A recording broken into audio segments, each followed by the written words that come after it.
Hello students, welcome to the physics class. Now next topic is velocity.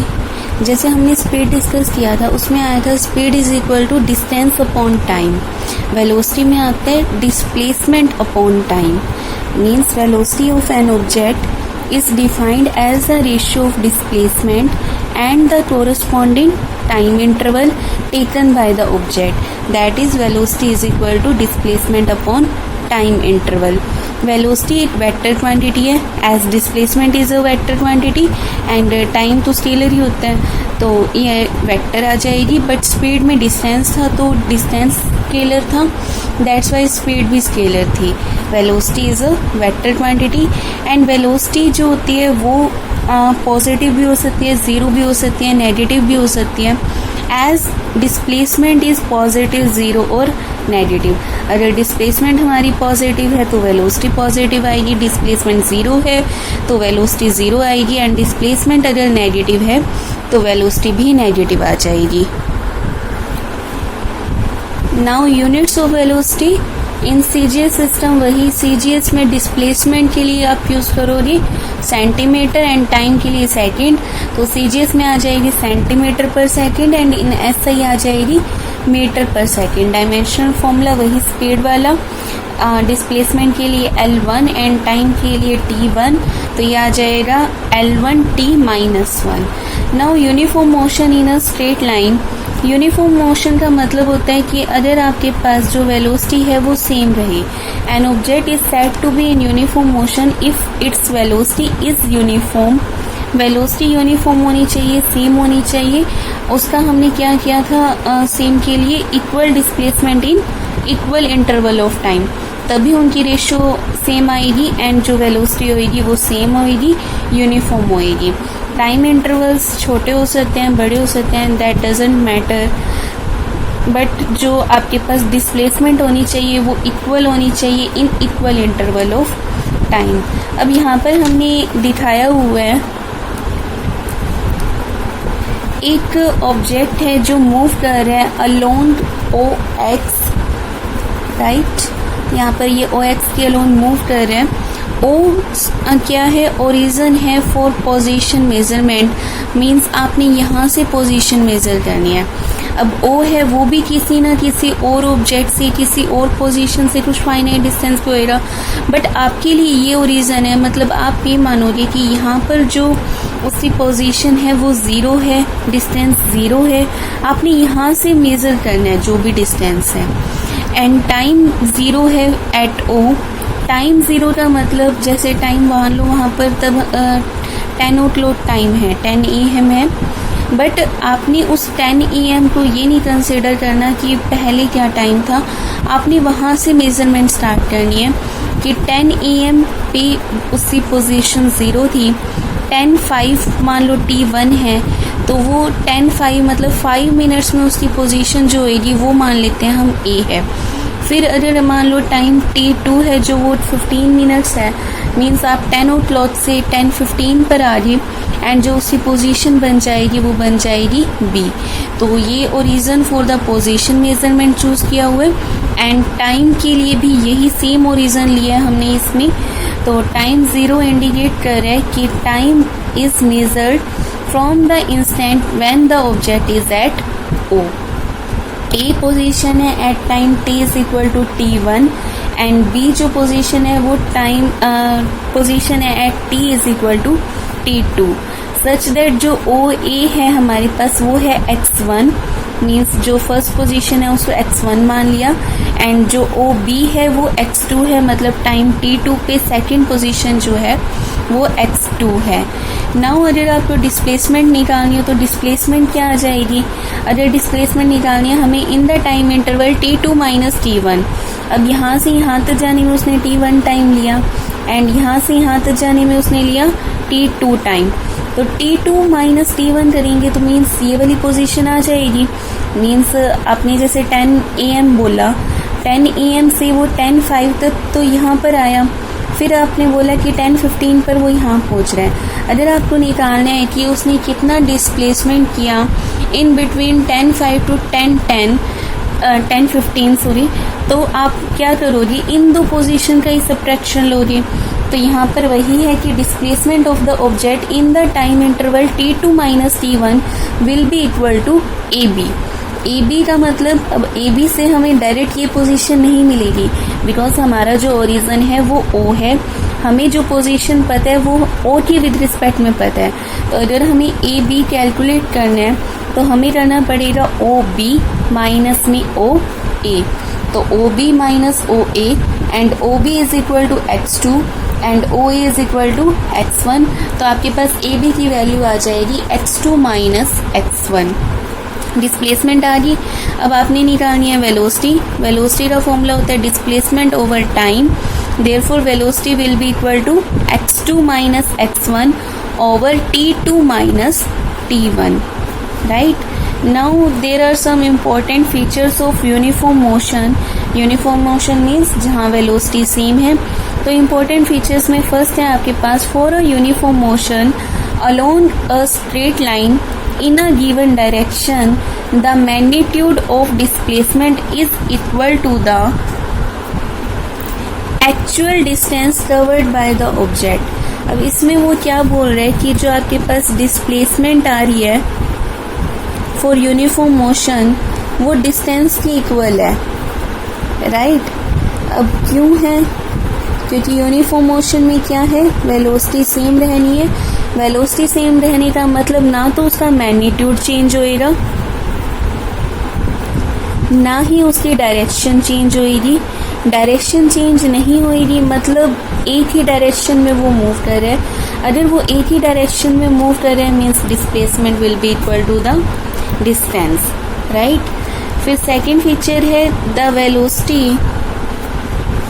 The velocity in uniform motion does not depend upon the time interval t2 minus t1। Velocity same ही रहनी है।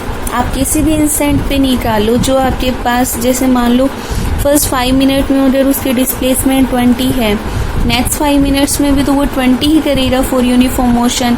Uniform motion के case में आपकी जो ratio आएगी distance displacement over time वो same आएगी, वेलोसिटी सेम आएगी। तो आप कोई भी टाइम इंटरवल लो, जैसे मान लो आपके पास ये टाइम एक्सिस है, आप ये टाइम इंटरवल ले लो, ये ले लो, ये ले लो, कुछ भी ले लो, तो उसके कॉरस्पॉन्डिंग जो आपकी डिस्प्लेसमेंट आएगी वो भी सेम ही आएगी एंड रेशियो भी सेम ही आएगी। तो velocity in uniform motion does not depend upon the time interval t2 minus t1। फिर थर्ड है आपके पास the velocity in uniform motion is independent of choice of origin. जैसे हमने पीछे लिया था, अभी ओरिजिन लिया था, एक पोजीशन ली थी ए, एक ली थी बी। अब आपने यहाँ पर वेलोसिटी कैलकुलेट की थी, यहाँ पे x1 t1 था, यहाँ पे x2 t2 था, position x1 and time t1, और यहाँ पे थी पोजीशन x2 एंड टाइम था t2। तो आपके पास वेलोसिटी आई थी x2 minus x1 over t2 minus t1। अगर मान लो मैं ओरिजिन यहाँ शिफ्ट कर देती हूँ, ठीक है, जिसको मैं यहाँ दिखा रही हूँ, O से ओरिजिन मैंने शिफ्ट कर दिया यहाँ पर O डैश पर, एंड ये A है, ये B है। तो मान लो O इसकी पोजीशन जो है वो x0 है और फिर ये x1 है, ठीक है। तो ये यहाँ पर आपका x0 है। तो जब आप वेलोसिटी निकालोगे तो वेलोसिटी का फॉर्मूला क्या आ जाएगा, अब x2 माइनस x1 करना था आपने। अब ओरिजिन आपका ये है ना, तो आपने यहाँ से मतलब OB मेज़र करना है। तो यहाँ से जो आपके पास इसकी पोजीशन है वो दोनों में पहले सब्ट्रैक्ट हो जाएगी। तो मीन्स जैसे आपको यहाँ से पोजीशन मान लो पता है, बट आपने यहाँ से मेज़र करना है। तो आप क्या करोगे, इसके विद रिस्पेक्ट में ए की पोजीशन थी x1, आपने ओ की विद रिस्पेक्ट में करना है। तो ओ की विद रिस्पेक्ट में आप पोजीशन क्या लोगी, x1 minus x0, right, for a. और बी की पोजीशन क्या आ जाएगी, x2 माइनस x0। फिर डिस्प्लेसमेंट आ जाएगी आपकी ये, अपॉन आ जाएगा t2 माइनस t1। तो यहाँ से देखो आपका x0 कैंसिल हो रहा है, वेलोसिटी सेम आ रही है, means velocity in uniform motion is independent of the choice of origin. फिर फोर्थ पॉइंट है आपके पास, velocity of an object is taken to be positive if the object is moving towards the right of origin. जब हम origin से right side में move करते हैं तब हमारी जो डिस्प्लेसमेंट होती है वो होती है पॉजिटिव। डिस्प्लेसमेंट पॉजिटिव, टाइम हमेशा पॉजिटिव, मीन्स वेलोसिटी क्या आएगी, पॉजिटिव। ये मैथ्स में आपने क्वाड्रेंट्स किए हैं, सेम वैसा ही है। ओरिजिन से राइट वाले पॉजिटिव, ओरिजिन से लेफ्ट वाले नेगेटिव, ओरिजिन से ऊपर वाले पॉजिटिव एंड ओरिजिन से नीचे वाले negative. And is taken to be negative if the object is moving towards the left of origin. अगर ओरिजिन से लेफ्ट में जा रहे हैं तो जो आपकी डिस्प्लेसमेंट आएगी वो नेगेटिव आएगी, हैंस जो वेलोसिटी आएगी वो भी क्या आएगी, नेगेटिव। फिर फिफ्थ पॉइंट है आपके पास, no force is required for an object to be in uniform motion. Force का फॉर्मूला होता है आपके पास mass into acceleration, means mdv/dt। Acceleration की जगह हमने लिख दिया change in velocity over change in time. अगर यूनिफॉर्म मोशन है मीन्स चेंज इन वेलोसिटी क्या है, 0, तो यहाँ पर 0 पुट कर दो, आपके पास फोर्स क्या आ जाएगी, 0। तो यूनिफॉर्म मोशन में है अगर आपका ऑब्जेक्ट तो उसके लिए कोई फोर्स रिक्वायर्ड नहीं होगी, राइट। फिर सिक्स पॉइंट है आपके पास, the average and instantaneous velocities have same value in a uniform motion. Uniform motion है, जैसे मान लो जिस स्पीड से उसने स्टार्ट किया, आप किसी भी इंस्टेंट पे देखो उसकी वैल्यू सेम ही आएगी। तो एवरेज निकालो चाहे इंस्टेंटेनियस निकालो, for a uniform motion they will have the same value. फिर नेक्स्ट है आपके पास formula for uniform motion. Formula जो ये यूनिफॉर्म मोशन का है ये आपका कनेक्ट करेगा पोजीशन को, वेलोसिटी को एंड टाइम को, ठीक है। तो आपने लेट क्या करना है, let an object moving with uniform velocity v along the straight line OX के अलोन कोई ऑब्जेक्ट मूव कर रहा है विद वेलोसिटी v। अब जो उसकी पोजीशन है टाइम 0 पे वो O ना हो कि E है, हमने ये लेट किया है। एंड टाइम t1 पे वो पहुंच जाता है B पर, एंड टाइम t2 पे पहुंच रहा है वो C पर। O जो है वो ओरिजिन है for the position measurement, and जो A की पोजीशन है with respect to O that is x0।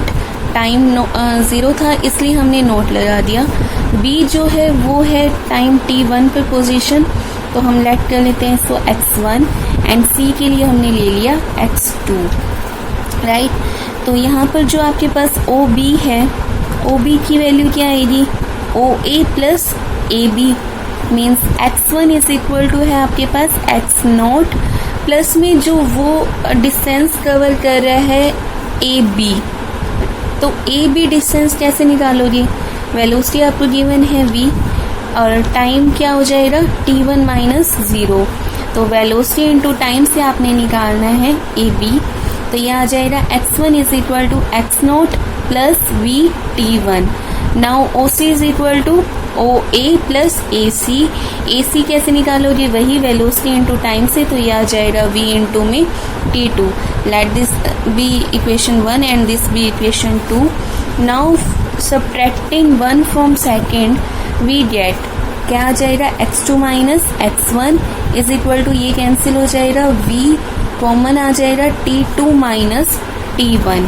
तो ये x2 माइनस x1 आपकी क्या है, x2 माइनस x1, मतलब जो डिस्टेंस कवर कर रहा है वो in between time t1 to time t2। तो ये टाइम t1 से टाइम t2 में वो डिस्टेंस कवर कर रहा था BC। तो ये आपके पास x2 माइनस x1 क्या है, जो वो डिस्टेंस कवर कर रहा है टाइम t2 और टाइम t1 के बीच में। तो ये आपके पास x2 की वैल्यू क्या आ जाएगी, अगर आप x1 को उधर शिफ्ट कर दो, x1 plus v t2 minus t1। तो ये पोजीशन, वेलोसिटी एंड टाइम की फॉर्म में आपके पास फॉर्मूला आ गया फॉर यूनिफॉर्म मोशन। कुछ स्पेशल केसेस हैं, जैसे अगर आप मान लो इसमें x2 माइनस x1 को सेलेक्ट कर लो, मीन्स जो आपने डिस्प्लेसमेंट है उसको एक जनरल दे दिया name s, and t2 minus t1 को ले लेते हैं time, then s will be equal to vt। अगर यूनिफॉर्म मोशन है इन 1 डायमेंशन तो डिस्प्लेसमेंट क्या हो जाएगी, डिस्टेंस से इक्वल। यूनिफॉर्म मोशन के लिए वो वेलोसिटी चेंज नहीं कर सकता, मीन्स डायरेक्शन भी चेंज नहीं करेगा। डायरेक्शन चेंज नहीं करेगा तो displacement is equal to displacement आएगी, तो डिस्प्लेसमेंट और डिस्टेंस इक्वल आएंगी। तो आप तो कोई रिक्वायरमेंट नहीं है कि आप डिस्प्लेसमेंट के ऊपर वेक्टर यूज करो एंड वेलोसिटी के ऊपर वेक्टर यूज करो. Therefore we can write x1 is equal to x naught plus vt1. Without vector we can write it, and x2 is equal to आ जाएगा x नॉट प्लस vt2. ये भी हमने without vector use कर सकते हैं. And जब हम इसको जनरल फॉर्मूला निकालते हैं तब भी हम विदाउट वेक्टर लिख सकते हैं x2 minus x1 is equal to vt2 minus t1, right.